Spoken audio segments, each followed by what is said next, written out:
Hello student, आज हम पढ़ने जा रहे हैं chemistry chapter 2 structure of atom. Structure of atom chapter में जो बातें डिस्कवरी ऑफ इलेक्ट्रॉन के पहले लिखी गई हैं वो हमें बहुत ही कॉमनली पता है, क्योंकि वो 9th-10th में भी कई बार डिस्कस हो चुकी हैं। बस इसके पीछे जो एक नई चीज़ क्या थी वो थी डेल्टन का एटॉमिक मॉडल। डेल्टन का एटॉमिक मॉडल और कुछ नहीं, बस नॉर्मल ही बातें थी कुछ, जैसे कि डेल्टन ने अपनी थ्योरी और एक्सपेरिमेंट के हिसाब से अपने जो भी उन्होंने सोचा उसके हिसाब से उन्होंने अपना एटॉमिक मॉडल दिया था। उस एटॉमिक मॉडल में उन्होंने क्या कहा था कि जो एटम होता है एक सॉलिड स्फीयर होता है। साथ ही साथ उन्होंने अपने कई पोस्टुलेट दिए थे जो कि हमें पता है या फिर हम आगे पता कर लेंगे। साथ में ही जब डेल्टन का एटॉमिक मॉडल फेल हो गया था, आगे चल के कई साइंटिस्टों ने उसको गलत प्रूफ कर दिया था। उसमें कुछ बातें ऐसी थी जो कि गलत थी, या फिर जैसे एटम का सब डिवीज़न हो जाना। डेल्टन के हिसाब से एटम सब डिवाइड नहीं हो सकता था अपने पार्टिकल्स में, सब एटॉमिक पार्टिकल्स में। पर आगे चल के जैसे जैसे हमारे नए साइंटिस्टों ने उस पर रिसर्च करी तो उन्होंने देखा कि एटम तो सब डिवाइडेड है अपने प्रोटॉन, इलेक्ट्रॉन और न्यूट्रॉन में। तो ऐसे ही डेल्टन का एटॉमिक मॉडल फेल हो गया। और फिर हम अब पढ़ने जा रहे हैं डिस्कवरी ऑफ इलेक्ट्रॉन। ठीक है। In 1830, Michael Faraday showed that if electricity is passed through a solution of an electrolyte, chemical reaction occurred at the electrodes, which resulted in the liberation and deposition of matter at the electrode। इसका मतलब क्या होगा? इसका मतलब ये होगा कि Michael Faraday ने जब 1830 में एक इलेक्ट्रोलाइट का सॉल्यूशन से इलेक्ट्रिसिटी पास करी तो उन्होंने ऑब्जर्व किया उस रिएक्शन में, एक्सपेरिमेंट की केमिकल रिएक्शन होना चालू हो रही है इलेक्ट्रोड्स में केमिकल रिएक्शन हमारी चालू हो रही है। लिखा है ना, chemical reaction occurred at the electrode.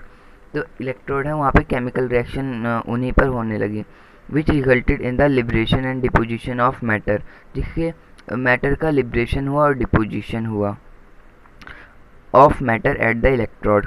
He formulated certain laws which you will study in class 12th।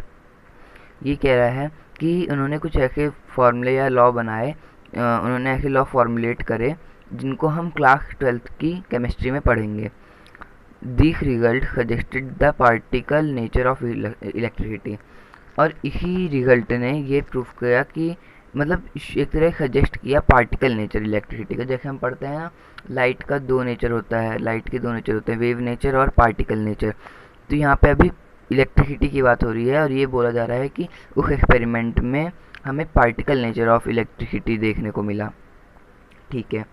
An insight into the structure of atom was obtained from the experiment on electrical discharge through gases। इसका मतलब ये होगा कि जो हम structure of atom का एक जो इनसाइड व्यू है, जो स्ट्रक्चर ऑफ एटम को हम अंदर की मतलब एक हमें इनसाइट मिली, मतलब देखना के नज़रिया मिला, उसमें हम ये देख पाए कि जो ये हो रहा है walk obtained from the experiment on electrical discharge through gases, कि जब इलेक्ट्रिकल जो डिस्चार्ज है थ्रू गैसेस उसने हमें एक इनसाइट दी स्ट्रक्चर ऑफ एटम में। ठीक है। Before we discuss this result we need to keep in mind a basic rule regarding the behaviour of charge particle. इसका मतलब क्या होगा कि मतलब हमें एक बात को अपने दिमाग में रखना है इन सब चीज़ों को समझने से पहले, कि like charges repel each other and unlike charges attract each other. इसका मतलब क्या होगा कि जो लाइक चार्ज होते हैं, जैसे पॉजिटिव चार्ज हो गया तो आपस में रिपेल करता है, नेगेटिव चार्ज आपस में रिपेल करता है, पर पॉजिटिव नेगेटिव या नेगेटिव पॉजिटिव चार्ज आपस में अट्रैक्ट करते हैं। ठीक है। In mid of 1850s many scientists, mainly Faraday, began to study electrical discharge in partially evacuated tubes known as cathode ray discharge tube। इसका मतलब क्या होगा कि इन मिड ऑफ 1850s मतलब यहाँ पे बात हो रही है 1855 के करीब की। उस टाइम पर मैनी साइंटिस्ट मतलब कई साइंटिस्टों ने, मतलब मेनली यहाँ पे फेरेडे की बात हो रही है, mainly Faraday began to study electrical discharge in particle evacuated tube. उन फेरेडे जो थे वो 1855 में इलेक्ट्रिकल डिस्चार्ज ट्यूब पर अपने स्टडी कर रहे थे। इवैक्यूएटेड ट्यूब मतलब पार्टिकल इवैक्यूएटेड ट्यूब मतलब जिनमें थोड़ा वैक्यूम हो और थोड़ी एयर हो, ठीक है, known as cathode ray discharge tube, जिन्हें हम कैथोड रे डिस्चार्ज ट्यूब भी कहते हैं, ठीक है। It is डेपिक्टेड in figure 2.1। आप यहाँ पे फिगर 2.1 देख पा रहे होंगे। ये जो आपको पूरा ये डायग्राम दिख रहा है, ये जो मेन ये सिलेंड्रिकल ट्यूब आपको दिख रही है, ये हमारी कैथोड रे डिस्चार्ज ट्यूब है, जिसके अंदर हम कई सारी गैसेस भर के रखते हैं, इनर्ट गैसेस मतलब जो रिएक्ट नहीं करती हैं आपस में या फिर किसी और एलिमेंट के भी। तो और ये जो आपको दिख रहा है जो यहाँ पे बाहर की साइड खुला हुआ है, ये है वैक्यूम पंप, जहाँ के वैक्यूम को हम बना रहे हैं एयर के अंदर, वैक्यूम मतलब डिस्चार्ज ट्यूब के अंदर जहाँ पे हम जिससे हम वैक्यूम मेंटेन कर रहे हैं, वो हमारा वहाँ के वैक्यूम पंप का ये रास्ता है, ठीक है। It is depicted in figure 2.1, ये तो हमने देख लिया। A cathode ray tube is made of glass containing two thin pieces of metal called electrode sealed in it. इसका मतलब क्या होगा कि कैथोड रे जो ट्यूब होती है, मतलब डिस्चार्ज ट्यूब की बात हो रही है यहाँ पे, वो ग्लास की बनी होती है, मतलब कांच की बनी होती है, जिसमें two thin pieces of metal लगे होते हैं। Two thin pieces of metal मतलब जो आपको यहाँ पे दिख रहा होगा ना, ये कैथोड और एनोड की बात हो रही है यहाँ पे। ये two thin pieces of metal लगे रहते हैं कॉल्ड इलेक्ट्रोड, जिन्हें हम इलेक्ट्रोड कहते हैं, एक कैथोड और एक एनोड, हील्ड इन इट, वो एकदम हील रहते हैं उसके अंदर। The electrical discharge through the gases could be observed only at very low pressure and at very high voltage। जो गैसेस का जो हम ऑब्जर्व करते हैं, जो डिस्चार्ज होता है इलेक्ट्रिकल डिस्चार्ज गैसेस में, वो हम तभी ऑब्जर्व कर पाते हैं जब जब दो कंडीशन वहाँ पे होनी चाहिए। पहली कंडीशन की वेरी लो प्रेशर हो, इसके डिस्चार्ज ट्यूब के अंदर हमें लो प्रेशर मेंटेन करके रखना पड़ता है, और बहुत ही ज़्यादा वोल्टेज, क्योंकि ये जो बैटरी लगी है इसमें काफ़ी वोल्टेज, जब एक्सपेरिमेंट किया गया था तब भी कम से कम पहले तो 10,000 वोल्ट की बैटरी ली गई थी, उसके बाद दूसरे एक्सपेरिमेंट के दौरान उसको 2 से 3,000 वोल्ट की कर दिया गया था। अच्छा, the pressure at of different gases could be adjusted by evacuation. जो प्रेशर होगा डिफरेंट गैसेस का, उसको हम वैक्यूम के पंप के उससे मतलब इवैक्यूएशन का जो प्रोसेस होता है, हम उसे एडजस्ट कर सकते हैं अपने हिसाब से। When sufficiently high voltage is applied across the electrode, current starting flowing through a stream of particles, 2 minutes, stream of particles moving in the tube from the negative electrode cathode to the positive electrode anode।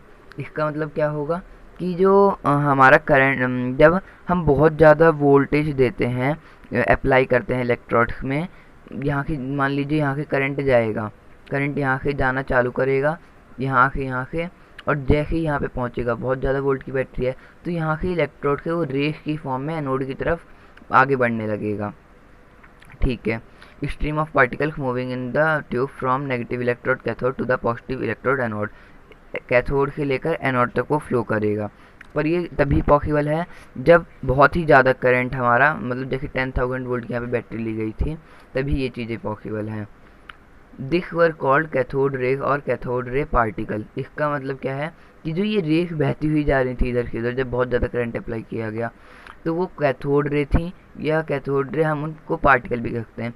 The flow of the current from cathode to anode was further checked by making a hole in the anode and coating the tube behind anode with phosphorant material like zinc sulphate. इसका मतलब क्या होगा कि हम इसको proof कैसे करते हैं, अगर हमें प्रूफ करना होता है किसी के सामने, हम ये कह तो रहे हैं कि जो यहाँ के कैथोड से रेख निकल के एनोड की तरफ जा रही है, पर इन्हें प्रूफ भी तो करना पड़ेगा, तो इसीलिए एनोड को हमने पूरक बना दिया। पूरक मतलब उसमें हमने एक आध छेद कर दिए, और उन्हीं छेदों की जब यहाँ से मान लीजिए रेख निकलती हुई इसमें जाएंगी, जब यहाँ पे कुछ एरिया ऐसा होगा जहाँ जो खाली होगा और कुछ जहाँ पे एनोड होगा, तो एनोड से टकरा कर तो वो वहीं पे रहेंगी, पर जो जहाँ पे होल है तो वो पाक हो जाएंगी और सीधा टकराएंगी हमारी फ्लोरोसेंट कोटिंग या फिर जिंक सल्फाइड की कोटिंग से। तो उससे हमारा क्या होगा आगे देखते हैं। When this rays after passing through anode strike the zinc sulfide coating, इसका मतलब क्या होगा कि जो रेस जब ये एनोड से पास होती हैं, जो कुछ टकराती नहीं है और पास हो जाती हैं और जिंक सल्फाइड की कोटिंग पर सीधा स्ट्राइक करती हैं, तो एक bright spot on the coating is develop same thing happen in a television set. इसका मतलब क्या होगा कि एक ब्राइट स्पॉट जो हमारा कोटिंग होता है वो डेवलप हो जाता है कहाँ पर, हमारा जिंक सल्फाइड या फ्लोरोसेंट की कोटिंग पर। मान लीजिए यहाँ पर एक हमारा जो है ब्राइट स्पॉट बन गया। ब्राइट स्पॉट वो देखना बहुत आसान होता है, एक लैंप को लगाते हैं। Same thing happens in a television set, और यही हमारा टेलीविज़न सेट में होता है।